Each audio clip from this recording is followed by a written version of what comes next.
Hey guys, what's happening? Welcome back to our Pilot Talk series. I'm here with a great friend of mine, John Harbour. Say hi, John. Hi, John.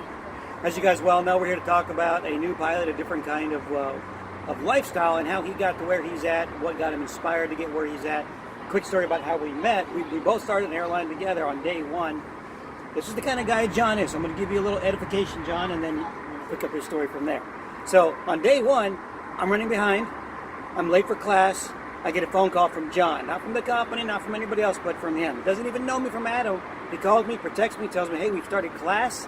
Where are you at? I'll hold the instructor back as long as I can. He protected me from day one, and we've been great friends ever since. So that was about a year ago, pretty close. So the question for John is, introduce yourself and then tell us how you got started as a pilot.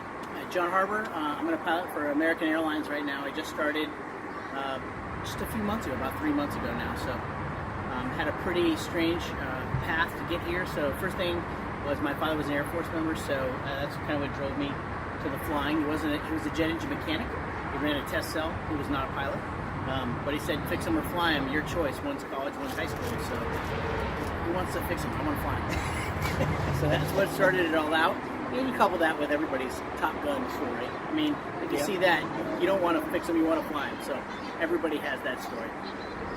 But those are probably two big influences, being around aviation pilots and the jets themselves. So started off with the military. I applied for pilot training, got a slot pilot training. On the way to pilot training, I lost my slot in pilot training. It was when the Air Force was banking pilots.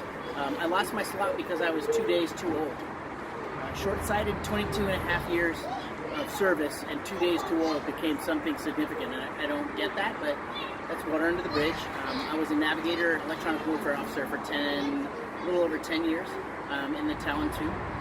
Enjoyed that. It was challenging. There was a lot of internal challenges as well as just not just flying the jet. But Right. It's very difficult to be told to aim high and then held back from what you're capable of doing. And it was frustrating. Anyways, kept fighting for the pilot slot. Finally got one. Went to training, finished training as a distinguished graduate, and then went on to fly the KC-135 for the Air Force. Did a couple of staff tours.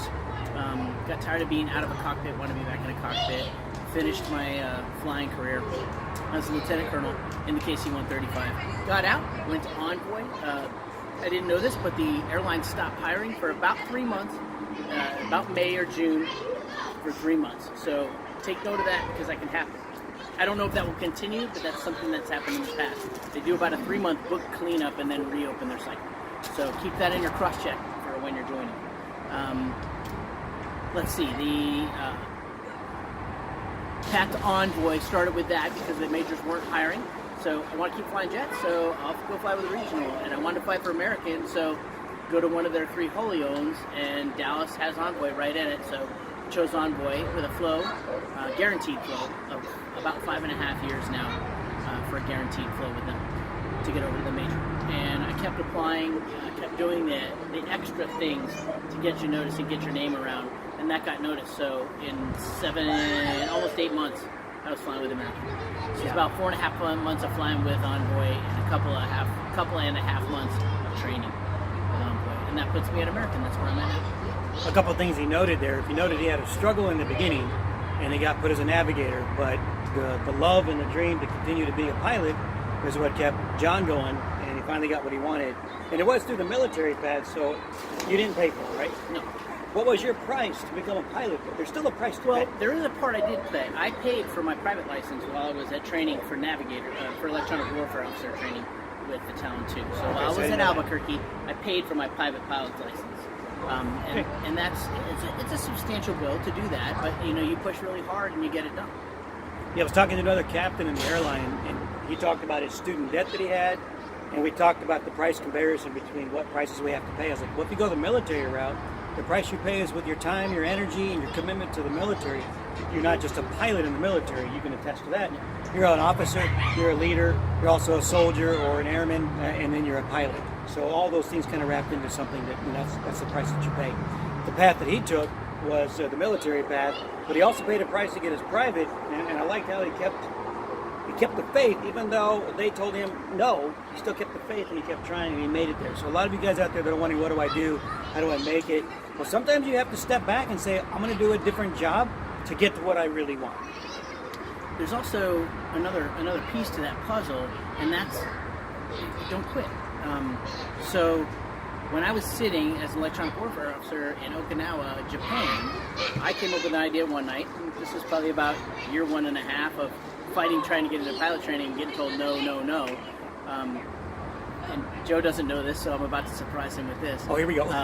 So new information. I went to my obstacle commander and said, hey, I got an idea and I want to execute it. And he said, okay, what is it? And I said, I'm going to go to the Pentagon and I'm going to sit at the Chief of Staff's office until he sees me. So he's like, shit hot, let's do it. I'll take care of your squad commander, don't worry about it. You go get your stuff and go. Okay. So I did, and I sat in front of the Chief of Staff's office of the Air Force until he saw me. And he saw me, and I told him the story and said, hey, I want to go to pilot training. And guaranteed him I would graduate top of my class, which, I mean, there's only one guy graduates at the top, and there's 30 people, and they're all very capable people that are there. So that's a big say. But I did. So yeah, I didn't know that. Yeah, not many people know that. I've kept that pretty under wraps. So you guys all know something now, but the point is, how much and how hard are you willing to push and press to get to your goal? Will you let your dream go when the first person tells you no? Or are you going to go, I'll go up next to the President of the United States and tell the guy I'm going? As a matter of fact, I told him he was sitting in my seat when he asked me what my intentions were. So he liked that. But I knew by the end of that day that I was going to the pilot selection process. So he took his time out to go review everything and then call me back to let me know I was going. That's a pretty story. Yeah. I didn't know that. Not a lot of people do. Thanks for sharing. Yeah, no worries. Guys, again, John Harbour, he's an American Airlines Airbus 320 pilot. And as I mentioned to you guys in a video last week, the Airbus 320 was the exact same bird that Sully put in the Hudson River. If you guys watched that movie, what's the name of that movie? Do you remember? Sully. Sully, yeah, Sully. Okay. So if you haven't watched Sully, you can watch Sully. And the same plane that was put in that river is the one he's flying now. It's a nice plane, 189 passenger plane. At the 321 level, yeah. Yep, so nice big plane, plenty of space in it, so I hope to get to that point here in the next couple of years myself. But right now, John Harbour, guys, give it up. We'll see you guys next week. I got 2 other pilots coming next week. So we got one pilot who's an Apache career pilot, and he's about to go overseas making roughly $200,000. We didn't talk about pay in the airline, so I'm going to let him capture that and close with kind of the financial rewards as you get closer to those marks.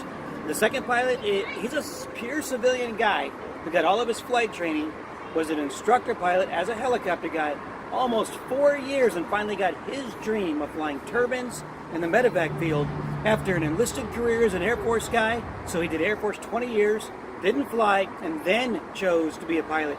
Paid for on his own as a helicopter guy. That says a lot, because helicopters are twice as much, sometimes 3 times more than airplane flying. Very big bill. So real quick, financial compensation. My guy going overseas, he's making roughly $200K as an Apache pilot.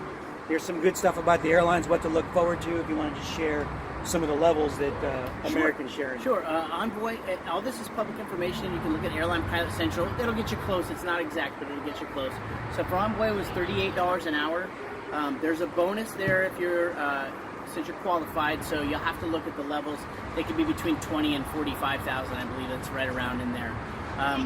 With the major airlines, you start out, right now what's public is 88, and then year 2 is 138, year 3 is 158, and then year 4, if you can make captain in year 4, it's 248.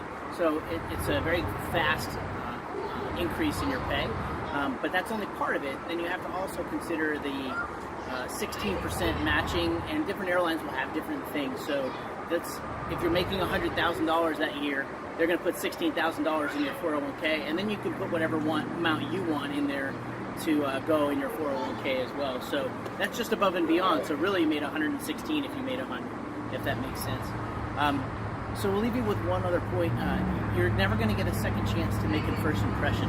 So when you go in for these interviews, you need to be ready. You need to be prepped. And companies like Emerald Coast and RST, those companies do a very good job prepping. But that's not the end-all be-all. You need to go out and talk to guys like this and have them ask questions that they got asked so they can prep you. And you're not getting it from the same format all the time, because these guys experience different things in their interviews that they can go, oh, mine, they asked me this question, totally took me by surprise. And it may not be one they talk about in those prep services. The other thing is your logbook. That's the first thing they look at is your logbook, your resume, your flight time summaries. So having everything squared away, a simple thing, the tactile feel of a linen resume paper over a printer paper, those little things are noticed. Those details are noticed. What do we do in our career field? It's all detailed. Everything is detailed, and those things matter. Thanks, John. Guys, we'll see you later. Thanks, guys. Appreciate it. Appreciate you. Yeah, thank you. All right, guys, we'll see you next time. Bye-bye.